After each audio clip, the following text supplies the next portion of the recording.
Morning. You guys are all aware of verses in the Bible where the author or Jesus tries to explain a spiritual concept in terms of something that we already know about. Like he'll say, I'll make you fishers of men, right? He's talking to his disciples and they're fishermen, so they get it. Or if he says, I'm the vine, you're the branches, if one of them grows grapes, then they're like, oh yeah, that makes sense to me. Now I know what you're talking about. The verse we're going to look at today, the writer of Hebrews is doing that, and he talks about running a race. And man, I have run a lot of miles, and in those miles, a lot of hours and a lot of miles. And in those miles, I'm thinking, yeah, that's what the Bible's talking about. It's just like that. And maybe you guys are runners.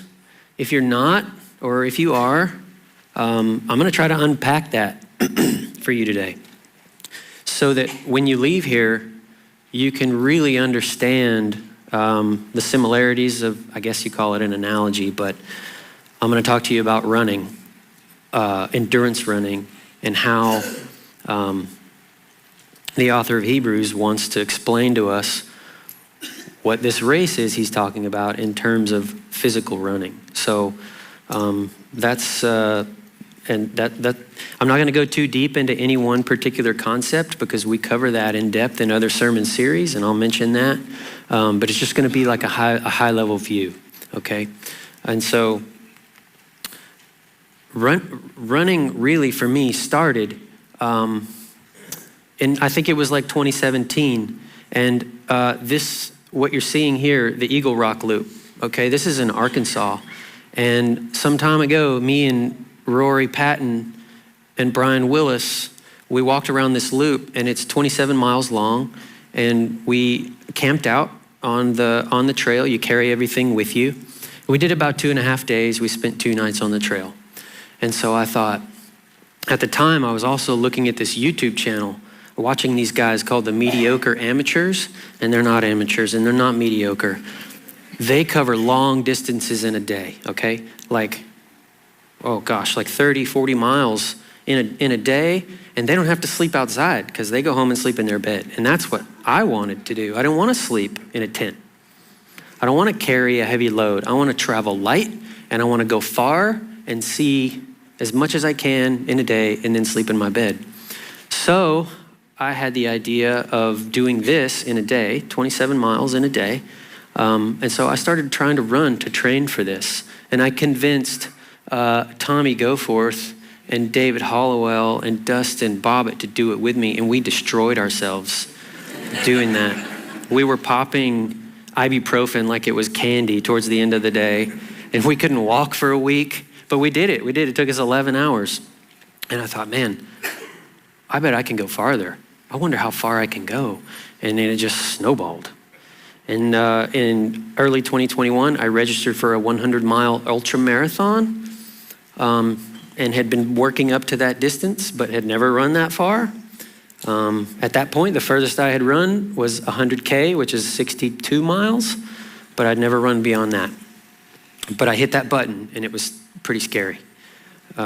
So let's look at the verses that we have for today. It says, therefore, since we also have such a large cloud of witnesses surrounding us, let us lay aside every weight and the sin that so easily ensnares us. Let us run with endurance the race that lies before us, keeping our eyes on Jesus, the source and perfecter of our faith, who for the joy that lay before him endured a cross and despised the shame and has sat down at the right hand of God's throne. Okay, so that's Hebrews 12:2. The first thing we need to do is talk about the race that he's talking about, okay? I don't know if his audience were runners or not, but he's talking about the race of discipleship. Okay, let us run with endurance the race that lies before us. If you've believed in Jesus for everlasting life, which his readers had, okay? If you've believed in Jesus for everlasting life, you have that everlasting life and you're in a race right now. You may not know it, but the race started and it ends when you die or when Jesus comes back. So you're in a race. Now you know. And it's an endurance race, okay? It's gonna last a long time. And you can finish the race or you can quit, or you can stop moving forward, any number of these things. But this is the nature of the race he's talking about, and it's a race of discipleship. Once you have everlasting life, discipleship begins in that moment. And ideally, we live a life of discipleship until we die. And that just means growing closer to Jesus, okay? Obeying his commands. The author of Hebrews cares about faithfulness, and God cares about faithfulness, okay? So he talks a lot about that. And by faithfulness, we're talking about consistent obedience over time, okay? There's gonna be rough patches, there's gonna be sin and pain, and we'll talk about that. But overall, we wanna finish faithfully. So that's the race we're talking about today. The race that I registered for was the Oregon Cascades 100. It started in Bend, Oregon, and you run through the woods for a while and you end up in Sisters, Oregon. 100.4 miles total. 12,000 feet of elevation gain, that's cumulative. So like there's lots of ups and downs, right? Well, all those ups, they total to about 12,000 feet, which is really nice because most of them that distance are over 20,000, sometimes closer to 30,000. This was relatively flat, which is what I wanted because I wanted to finish this one. It has a 32-hour cutoff. That means if you don't finish in 32 hours, it's effectively like you didn't finish at all. You don't get the reward if you finish in 32 hours and 1 minute. Okay, so 32-hour cutoff. Also generous, that's really nice. 13 aid stations, so think of that as, it's broken up into 13 smaller segments, okay? We'll talk about aid stations in a second. And 201 people registered for this, okay? This is a picture of me and Asher. The runners in the race that I registered for, you'd probably be surprised at the kind of people that show up to try to do these kinds of things. They're not all superhuman. They're normal people. And you cannot tell by looking at a person whether or not they're gonna be able to finish it. Because it's not just physical, there's a lot of mental going on, pain tolerance. I'll mention that again a little bit later. But if you got $150, you can register for this and you can take a crack at it. That's the registration fee. And these are getting more popular. I don't know if you guys have heard of people doing these kinds of things. And around here, there are races that are happening. But they're more popular out west. And they are finishable. They're achievable. People do it. It's a thing that people do. And that encouraged me. And I thought, if these mediocre amateur guys, if they can do it, and I know I can do it. Because look at them, look at me. Why not?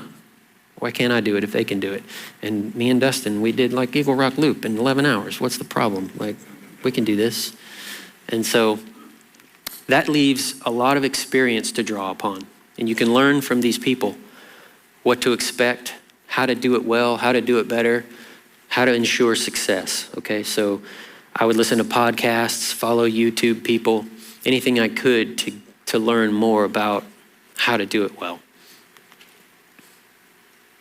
Okay, so it's the same in our spiritual race of discipleship. When the author says a large cloud of witnesses surrounding us, what he's talking about is the people in the previous chapter, Hebrews chapter 11. That chapter, he talks about a list of people who finished their race of discipleship. They did really good, okay? So, and you can take that list and you can go back in the Old Testament and read their story. What did they do well? Did they mess up? Yeah, you can read about that. But they also knocked it out of the park because they finished their race of discipleship. So we should learn from those people, learn about those people, and he's giving his readers that information for that very purpose. Look, this is achievable. It's not impossible to do. Ultimately, though, the best runner is Jesus, and he says that. Okay, so we should keep our eyes on Jesus as the supreme and ultimate example of success. We need to talk about the goal, okay? So you don't toe the line unless you know why you're doing what you're doing. You have to have a rock solid answer to the question of why. And if you listen to the podcasts and the YouTube channels and all that kind of stuff, they talk about your why. What is your why? And it's not just so you can line up and start the race, but when things start to get really rough and it's painful and you want to stop, your why is what makes you keep going. Like, is it going to be worth continuing? Okay, so the answer to that could be any number of things. I'm going to give you a couple examples of mine. What you're seeing here are badges. They're virtual badges that are in an app that's like connected to my watch, and you can earn these badges. And me and a buddy from Oregon, we're competing and we're trying to get points. We're trying to beat each other to like however many points, and we're communicating daily. Oh, did you do this? Did you do that? How many points do you have? And you can keep track of it. And so I wanted some of these badges, right? And you can kind of see if you can make that out. That one says 50K Ultra. It's worth a certain amount of points. There's one that says 50 mile, 100K, so on and so forth. And there's a lot of badges. There's over 100 of them. But there's one at the very bottom of the list. And at the top of the list are the ones with the fewest points. And at the bottom of the list, those are the hard ones to get. And they're worth the most points. And the one at the very bottom of the list was that one. And it says 100 mile, run 100 miles in a single activity. And they call it the insanity badge. And I was like, man, there's no way John's gonna go for that. I gotta get that one. If I can get that one, he's done for. So I wanted that insanity badge. And that was kind of a reason why, right? That was one of them. Another one, the prize for this race was a buckle, a belt buckle. They give you belt buckles instead of medals for this 100-mile distance. So I emailed the race director, okay? Maybe you've already read this. I'm gonna read it to you. It says, "Hi, Janessa, I'm registered for the race and totally stoked about it. I think about it every day." That's important, right? It was consuming me, okay? Is there any chance that you could show me what the buckle looks like? It sure would help my training if I could envision the buckle. I want that buckle, I need that buckle, thanks. So I don't want the buckle if it's stupid looking or if it has like a cartoon on it, right? I needed to know what it looked like, and she sent me these pictures. She said, it'll be something like this. And I was like, okay, I can do that. That looks good. That one on the left, yeah. I'm not super crazy about the turquoise, whatever. So it was enough, right? I needed to be able to envision what I'm gonna get, right? It's the same in the spiritual race. You've gotta know what the reward is. And we've talked about that here. We have an entire sermon series on what the reward. The cloud of witnesses that are surrounding us, the people from chapter 11, they had a really good understanding of God's promises. They knew exactly why they were suffering. They knew what the end was going to look like for them. They believed God and they acted accordingly.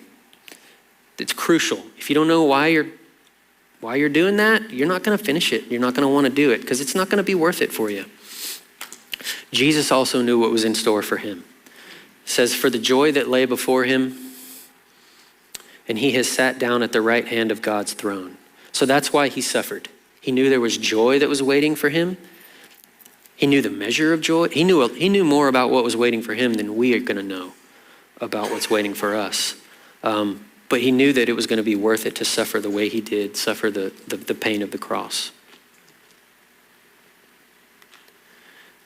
This is brief, but it's really important.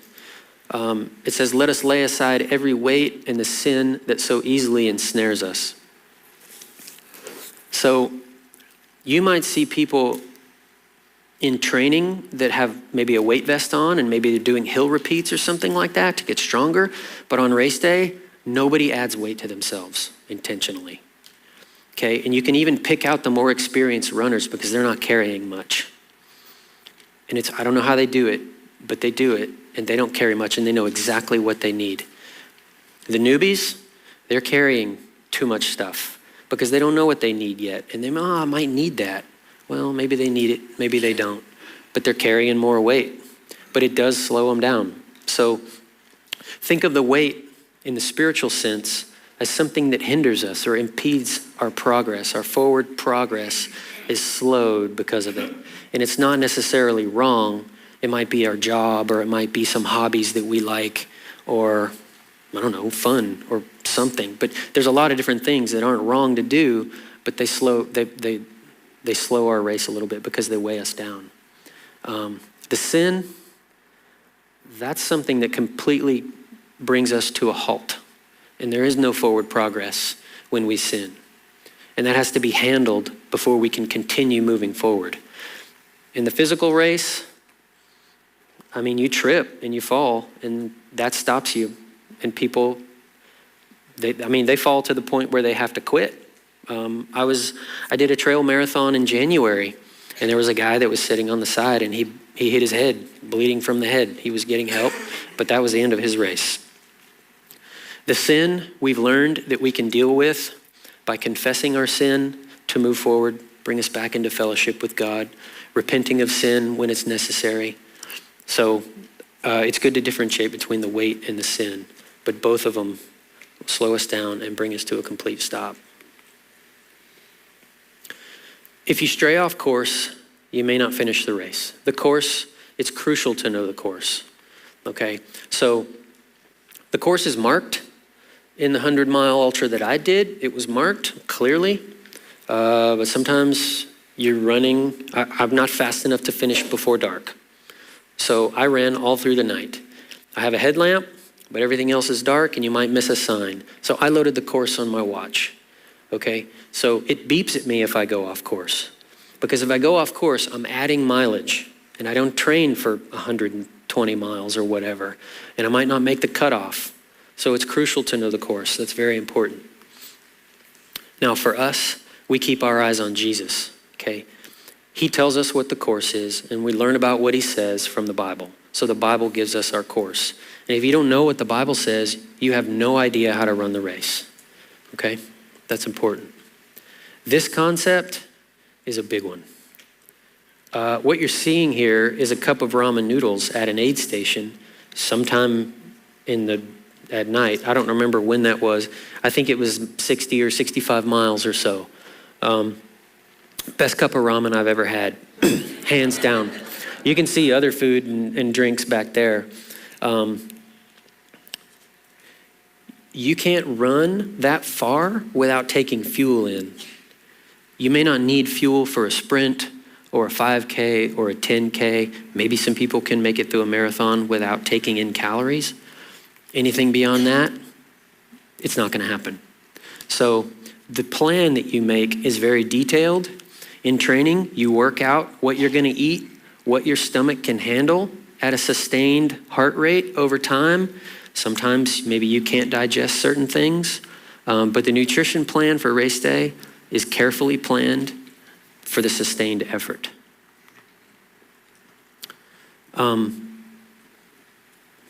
Larry can tell you about physiology, but something happens in your body where the digestion process doesn't work as well because energy is being diverted to making you move forward, right? So 2/3 of the people that don't finish a 100-mile race, it's because of gut problems and they can't take in calories, okay?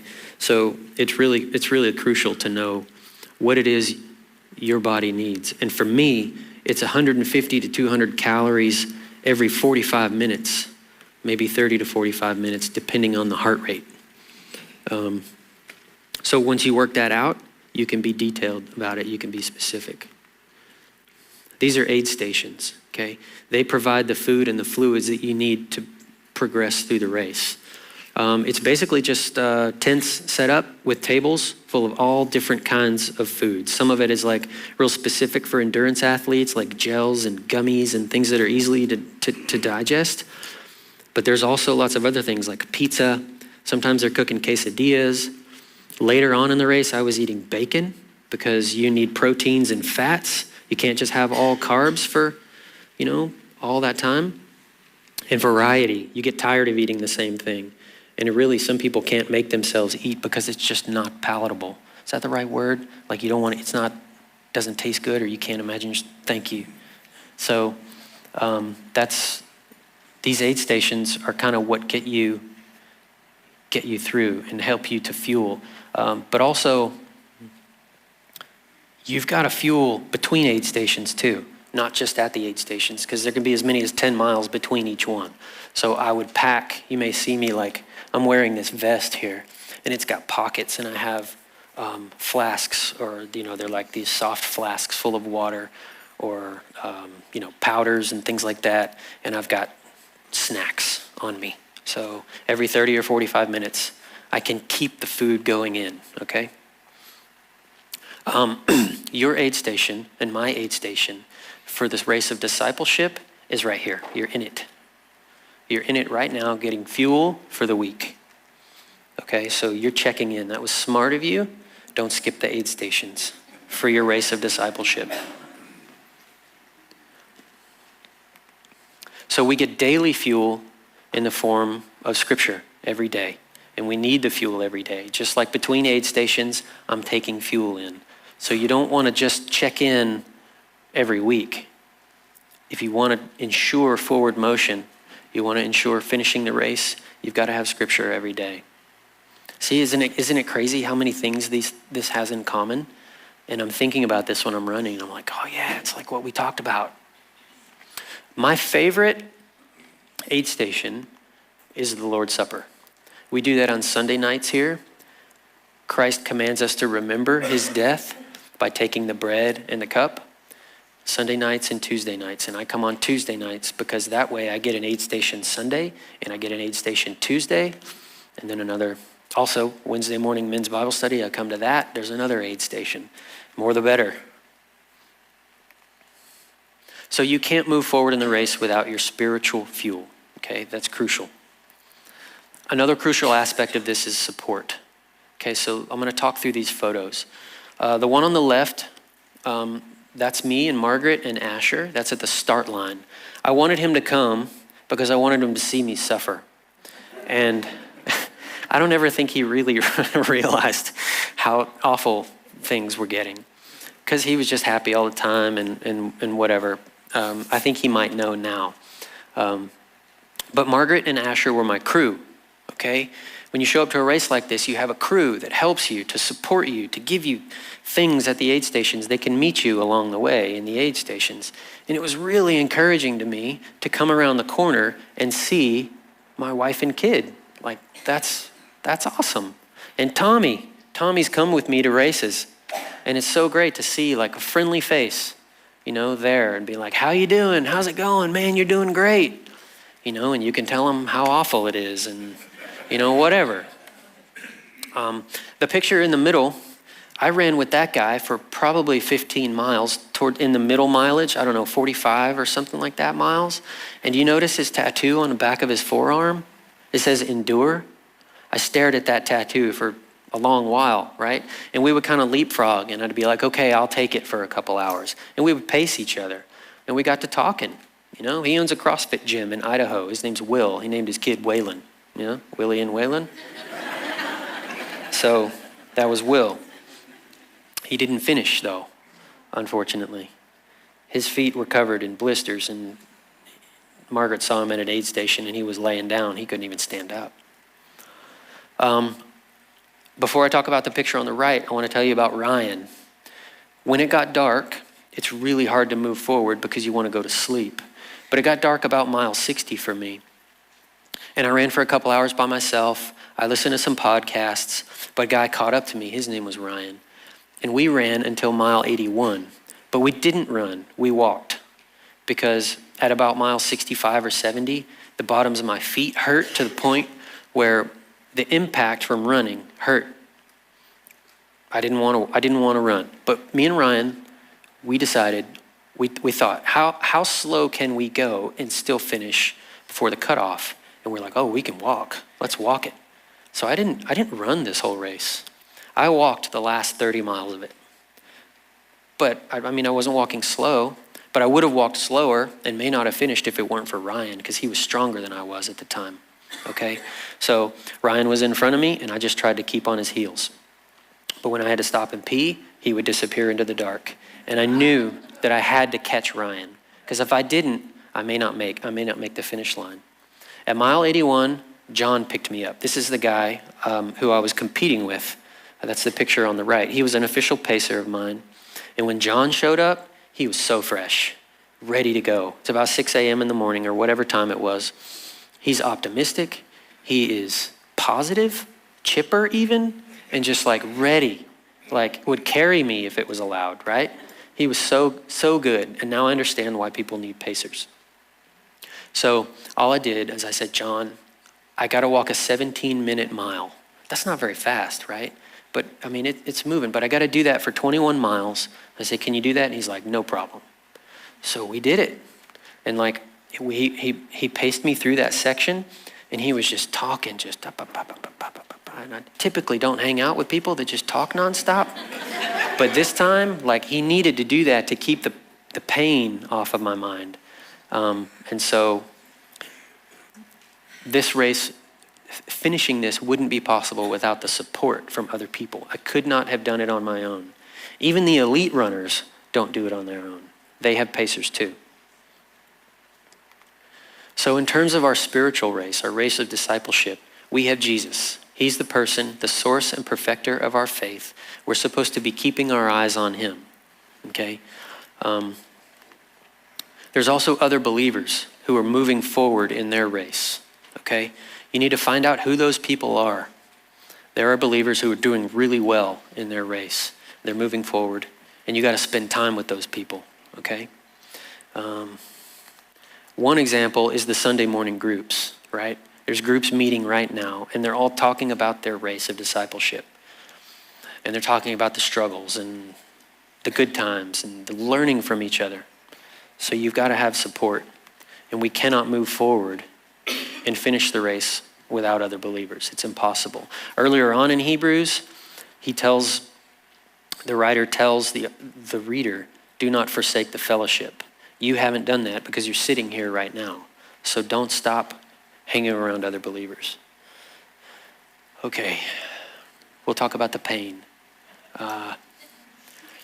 So the pain is an interesting topic because in training, it's weird because like when I first started running at mile 6, I'd have pain in my knees, but it gets worked out, right? Like my knees got stronger. And you don't want to run to the point of an injury, but you push through it, right? You don't stop. And then you're like, oh, sweet. Yeah, well, I'm nailing the pain's gone. But then you get to mile 10 and it's like, oh, now I've got these blisters. I got to work out. I got to fix that problem and friction in all these other places that shouldn't be there. And then mile 15, it's the IIT band. It's like, what do I do about that? Well, identify the problem, run through it, fix the problem, but don't hurt yourself. And it just keeps on going, on and on. Mile 30, I had a problem with my calves. And then on actual race day, all these things have been worked out. But I know, based on experience, that I have aches that come around mile 25, and then they last for, I don't know, till mile 30 or 35 or something, and they go away. And I feel really good around mile 40. But then mile 45 comes along and there's another pain. And it's a little worse, but it might last a little bit and then it goes away, okay? But then there's a new pain that I discovered at mile 70, and that's the bottoms of my feet. And it didn't go away. And by then, you know, legs are achy from all of them, all the legs. And it's an ache that's like, it hasn't happened in anything else I've experienced. It's just like a constant pain. Okay, you can move, but it still hurts. And so the pain is let's talk about the spiritual part of that. So Jesus understood the pain, right? He understood the nature of the pain. He endured the cross. Okay, so but it was worth it to him for the joy that he was going to receive. We've talked about trials here at the church. That's the pain that we undergo in the race of discipleship. So various trials that we endure to help us grow. Go back and watch that series. There's a soul series on trials. We know that the purpose of those is to help us grow spiritually. Just like I stepped through the pain and the working through that pain made me stronger and able to run longer distances, it's the same with our the spiritual race, the race of discipleship. Ultimately, pain is unavoidable if you want to finish the race. It's just going to happen. It's not all going to be fun. and there's going to be suffering, okay? And anybody who registers for a long race knows that. They know. And if they register for 100, they've run distances that are not maybe quite as long, but they anticipate it, okay? So now we get to the finish. This is a screenshot from the website that has the race results. And they break people up into 3 categories. I know it's kind of small, but at the top, you see finishers, okay? There were 94 people that finished. At the bottom, it says did not start. So 22 people registered and they didn't even show up for whatever reason. In the middle, you have did not finish, the dreaded DNF, okay? You don't want DNF next to your name. That means did not finish. 85 people, that's almost half. So 94 finished, 85 didn't of the ones that started. So the DNF isn't good. We do not want to not finish our race, whether it's the physical run or the race of discipleship. And talk about that here in a second. But here's a picture of the finish line and the buckle. So this was a good moment, right? It feels really good to cross the finish. And it was on a track, which are super cushy. That's so nice. Asher finished the last quarter mile with me, and he skipped.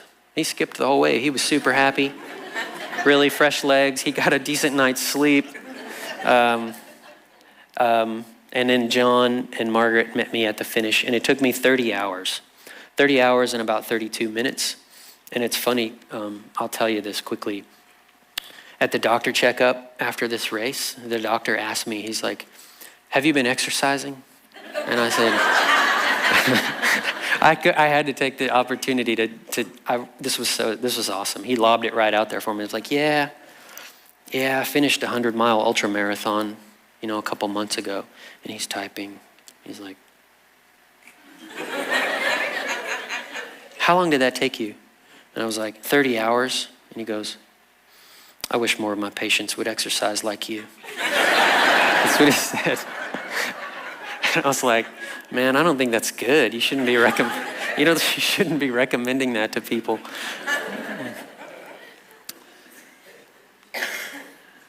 right. Come on, clicker.